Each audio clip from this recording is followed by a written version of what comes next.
Modern cities are a symbol of India's booming economy, and in this particular emerging metropolis, Gurgaon, there is plenty of wealth, opportunities and jobs. But with this unprecedented growth comes unparalleled dysfunction in the form of poor infrastructure and a lack of basic facilities. I'm Fauzia Ibrahim. On this edition of 101 East, we ask just how can Indian cities keep up with the nation's growth?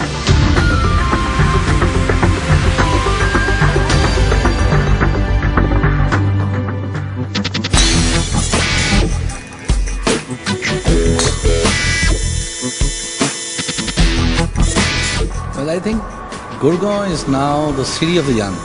Staying in Gurgaon for the young people has become a fashion. They want to have an apartment in Gurgaon.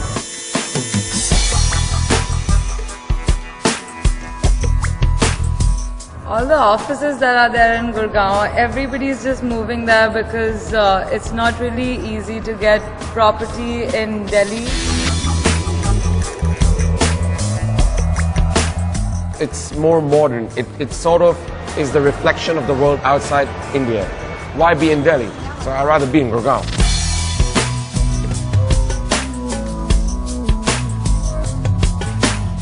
Welcome to Gen Y's shiny vision of the new India. Gurgaon's buildings look straight out of the space age, or a toy chest.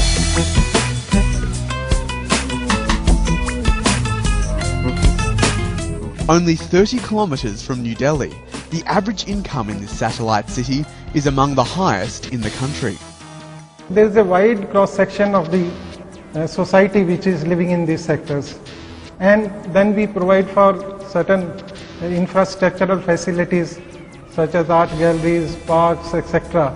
So it is to that an extent it is a dynamic city. A new Bollywood amusement park adds pizzazz to a city that barely existed 2 decades ago. Gurgaon is a playground for the rich, growing at breakneck speed, with 8 golf courses and over 40 shopping malls. Town planner Raj Singh helped build this metropolis.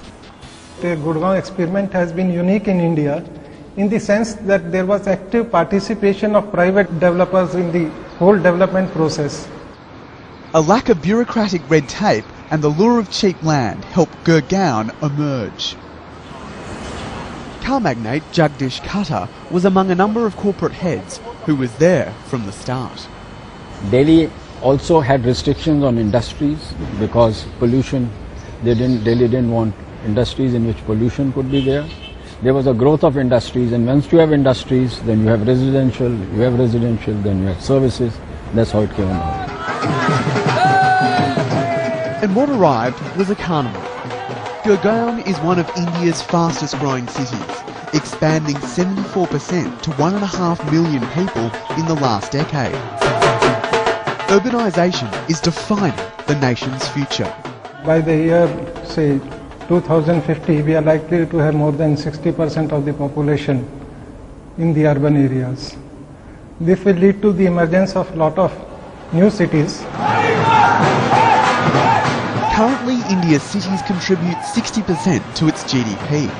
The party will continue for India's middle class and provincial governments, as smaller cities attract new growth.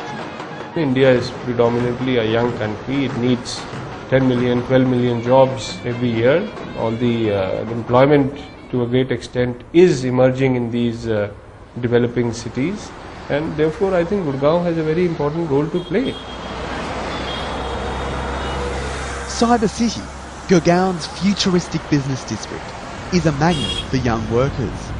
General Electric was the first international company to set up shop here back in 1997. And since then, a whole wave of multinational corporations have followed suit. This is where India has bought into globalisation. Gurgaon has become one of the world's biggest outlets for foreign companies looking to outsource office work.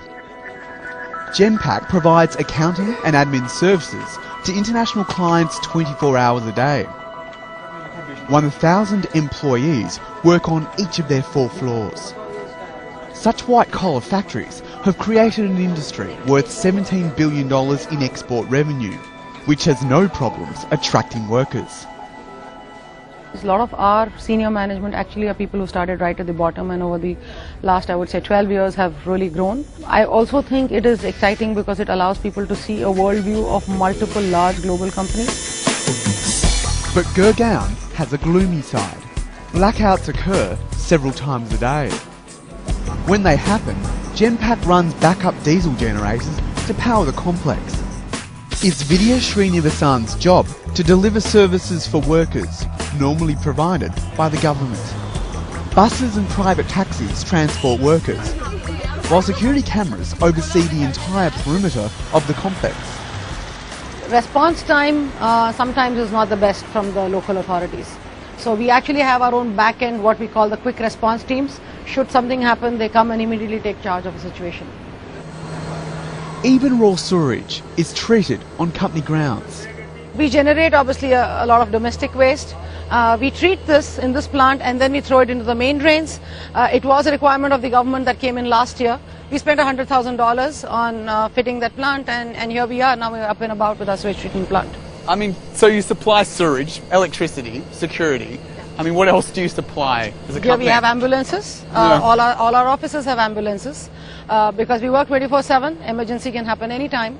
Ambulance service of the public is not so great. So this runs 3 shifts. It's fully equipped with all the medical emergency equipment, and we're all set. Gurgaon has no trash collection services. Rubbish is just dumped on vacant lots. The problem here is government agencies are struggling to keep up with private development. I am a great believer that for any place to develop, the facilities should come first and the users should come later. I think in Gurgaon it's happening the other way. Gurgaon never had a unified local authority to look after it. You had private developers who had their own areas which they developed, but the connectivity between them was not there. The city forms a patchwork of wall-gated compounds where residents fend for themselves. They need private companies to supply communal water tanks, power and security guards. Well, what we have here is people occupying positions, places, buildings, and then realizing, oh my God, where's the parking? The private party had a plan, but the government didn't. When a private party's dreams start shaping a city, you should always be very worried. Apollo meeting was held with Shashi. Sanjay Kaul is part of a residential action group that meets weekly in his estate. He says such groups are vital because government agencies are slow to act and private companies don't always deliver what they promise. In the case of Gurgaon, it has to be the private enterprise that drove it in terms of ideas and imagination, and I'd say corruption. So, you know, it's a very strange thing to say, but corruption actually becomes an instrument of growth in many ways. Town planner Raj Singh sees problems in his very own neighbourhood. Just outside his house, infrastructure like simple drainage is far from complete. The road is in bad shape. There is no disposal of storm water, and the solid waste disposal is also missing here and there.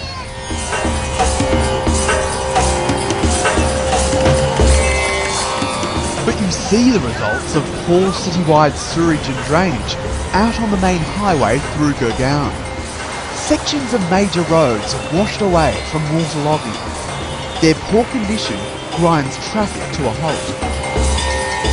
Now, in Gurgaon, last night there was only a couple of hours of light rain. But look at the water, I mean, the roads are completely flooded.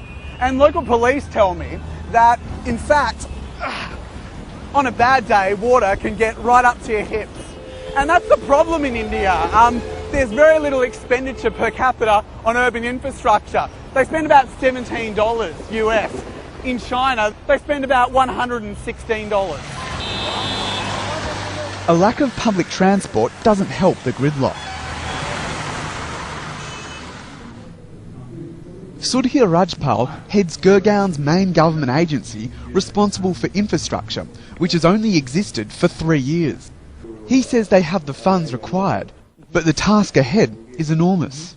We are catching up. The city has grown at a scorching pace. I think it's much easier to have an enclosed space and create a huge building. You know, in a localized area, it's much easier. It's going to take less time. But to provide the roads which lead up to that building, to provide the water pipelines. Those are not restricted to that area. These small agencies are chasing the biggest building boom in Indian history. High-rise construction is overtaking farmland, not just on Gurgaon's outskirts, but other cities too.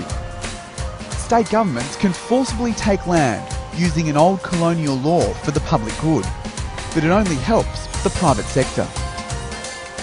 Real estate developers, they are much inclined to push through their projects. And many times the elected representatives are also involved in promoting these projects. And therefore, even if you try to stop, it is just not possible. Sanjay Sharma runs a real estate agency and a watchdog website examining development in Gurgaon. He says infrastructure will take years to reach here. You can look around Drew over here, you can see they're right in the middle of fields. There's absolutely no roads. There won't be any sewerage over here. Right in the middle, you see all these high-rise buildings coming up. And that's the problem, because in a year or 2 years maximum, they will be ready for people to occupy. Mr. Sharma says there's zero accountability on the part of developers. They collect huge down payments from buyers, but there's no obligation to finish building projects on time.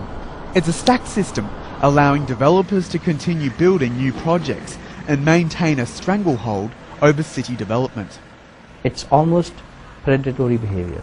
Everything about the real estate industry is wrong today.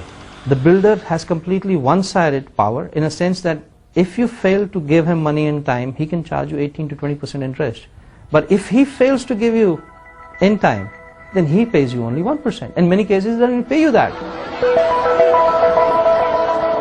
What brought the city to life is now contributing to its many problems, forcing the government to think longer term. We have a master plan ready for year 2025. We need to plan big. We need to plan at a level which we might not have thought of even earlier. The landscape continues to change in this largely rural country. A few hours away from Gurgaon, Raj Singh is planning the rise of another modern metropolis. As new cities emerge across India, Raj Singh believes lessons have been learnt from the Gurgaon experiment. The planned development has to be a very fast process. You cannot make a plan for 20 years and then keep quiet. In the years to come, the bureaucracy will be acting more like a managers rather than administrators dictating things over the general public, and things will improve, I am hopeful. Drew Ambrose with that report. For more on India's mega cities, we are now in Gurgaon, the financial and industrial centre of the state of Haryana. Joining us on the discussion panel is Professor Darshini Mahadivya from the Centre for Environmental Planning and Technology University. Naveen M. Raheja is the chairman of Raheja Developers Limited. And P.V. Indrasan is the former director of the Indian Institute of Technology. Thank you very much for joining us today. Naveen, if I could start with you, would you say that Gurgaon, the Gurgaon experiment, one where the private developers took the lead, would you say that experiment has failed? No, not at all. If you compare Gurgaon with any other city in the country, I think you find it more vibrant, you find it more successful, you find more economic activity and growth, you find overall people, largely they are happy. And if you look at even the villages, the local old people who owned lands here, they have also become all multimillionaires, and rather even some of them maybe billionaires also. Darshini, would you agree with this very optimistic, rosy picture of Gurgaon? Well, you just look around you and see what Gurgaon is. It gives you how fragmented our cities have become. If you look around, you see kind of glass buildings, and you see also very poor living conditions around. If you see roads, you have good surface roads. I mean, you just have to look down from this building. You'll see good surface roads, but no footpaths for the pedestrians. So, if we define urbanization in the way that it is only economic growth, then we are in trouble, because urban settlements are also human habitats. And that's where I think focus of urbanization should be, not on making money, but on improving in quality of life of the people. Indrasan, would you agree with that, or? Well, you see, the poor people, they ask for more, and the rich people, they ask for something better. And so the poor countries have mega cities. You have no mega city in the West. Even London and New York are much smaller than Delhi, Bombay. So we have gone for very big cities and not bothered about the environment. We are not bothered about the quality of life. So that, I think, is a pity. But Darshini, you know, I want to bring you back to something you said earlier on. It's a fragmented city. Surely in any city around the world you will have this sort of a fragment. You will have those that who live much better than others. Yeah, but you at least have to define something which is basic minimum livable standards. And I think that should be the goal of urbanization, on creating those possibilities of basic minimum livable standards. And that's what India is missing out on.